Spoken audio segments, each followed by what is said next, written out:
Welcome to the CrisPad. Here are some beginner's tips for life at the pad. There are some general guidelines we'd like you to consider.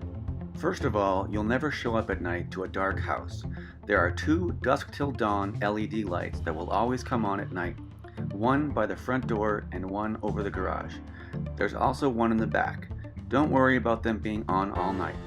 The only video surveillance on the property is this Ring doorbell, which records all activity at the front door in 30-second recorded clips.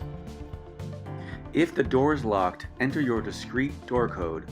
If you happen to be the first one in, you may hear the alarm, which sounds like this. If you hear this, it means you're the first one in and there's no one home. You'll have 1 minute to enter the alarm code. It's a good habit to lock the door. The key to the Volvo is the one with the Kroger card, and feel free to use that when you're shopping at Kroger's. Use the log sheet to sign out the car. This way the others will know who has it, how to get a hold of you, and when you might be back. Don't worry about gas. If you need to buy gas, just send me the receipt and I'll reimburse you immediately. The gas cap is on the right, same as the gas pump symbol on the gauge. To change the channel on the Bluetooth, just hold all 3 buttons down. Just make sure the channels match, and you may have to fish around for a better channel from time to time. If it's your first time connecting, look for the device named ROAV. You may notice the check stop lamp caution message. The brake lights should be working fine. It's just because they installed aftermarket bulbs. We can park up to 6 cars here. Whether you're using your own car or the crew car, we recommend parking in this order. The first 2 cars go right up against the garage. Make sure you pull up as far as you can. The 3rd and 4th use the same side street parking, and please pull up all the way to the mailbox so that we don't end up parking cars in front of the neighbor's house. For spots 5 and 6, please leave your keys on the hook so that others can move your car if need be. Tuesday is trash day. If you're around, please put the barrels in spot 1 about 5 feet from the mailbox, or if there's cars there, spot 2 also works. So this is like the OCC of the pad. Here you can see which beds are already taken and which bed you want to take. Just take one of your tags and temporarily claim your bed by hanging it on the hook. You'll notice tags with double check marks and single check marks. Double check marks means the bed has been fully made.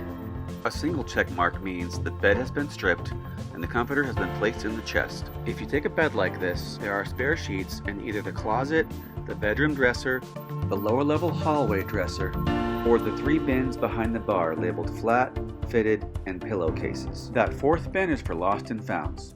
Housekeeping washes the sheets and makes the beds 3 times a week. This is why sometimes you'll have to get clean sheets and make your bed. Now this part is important. When you're finished with your bed, take your name tag down and put up a check mark tag with a single check facing out. So basically when you're done, you check out. Just remember to put the comforter in the chest and then strip the bed. And put your used sheets in a sheets only hamper. If you're a Delta pilot, then you don't have a ready reserve, and you don't have to sit at the airport on reserve. But Endeavor pilots do. If you're going to sit at the airport on ready reserve, there's a good chance you'll come back to the pad. So in this case, you can leave your sheets on your bed and hang an RR tag over your name. And if you do get called out, just tell someone at the pad to flip the tag over so that it reads called out. And all they have to do is flip the tag over. They don't have to strip your bed for you.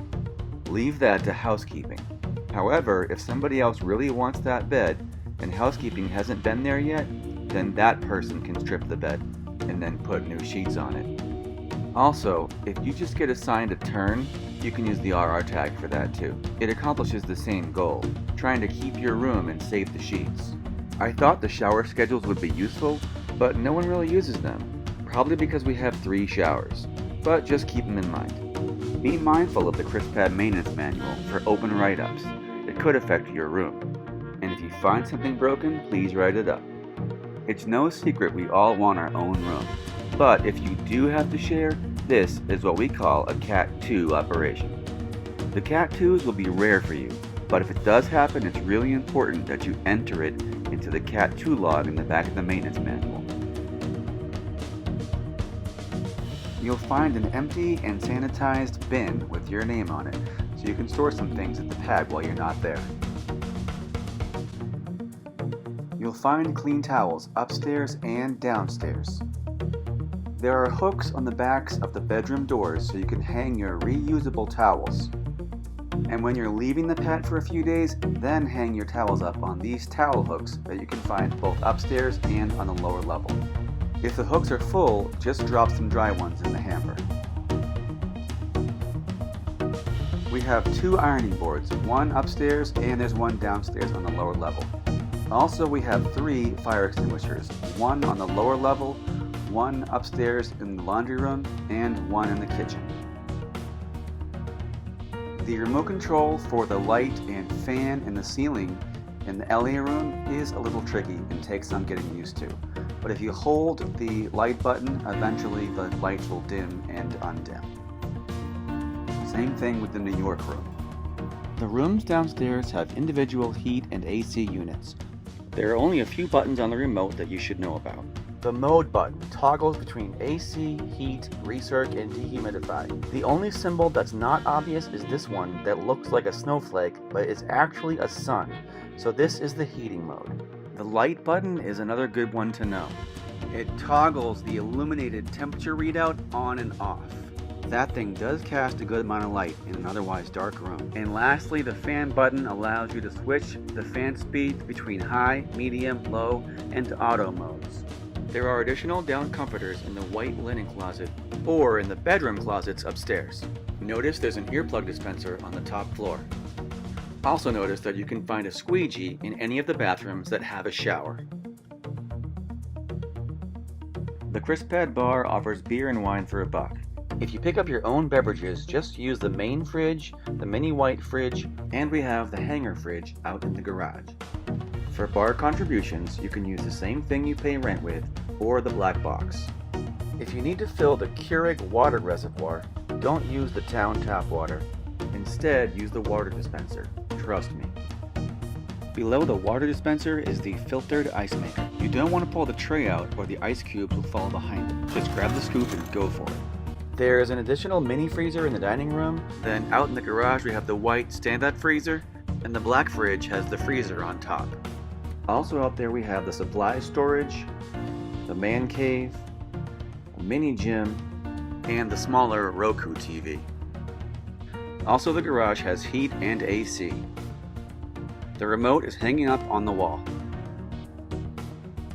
In the kitchen you'll find black permanent markers. You can use these to initial or label your goods. This is a food cover for the microwave. If you don't need to use it to cook something and you take it out, please put it back in the microwave when you're done. Even though we do have some housekeeping, please do your part in cleaning up after yourself. When you run the dishwasher, turn this thing so it says clean. As long as people are home, you don't have to set the alarm. But if you are the last one out, then please set it with the master alarm code. Don't forget to take down all your tags before you leave and check out. And finally, search for CrisPad News on YouTube. Click on the channel and you'll see some useful tips videos such as transportation. Here you can find out how to get to the infamous LN2 or LN1 pickup spots. Thank you for watching this video. I know it may seem like a lot, but you'll be just fine. Welcome to the CrisPad.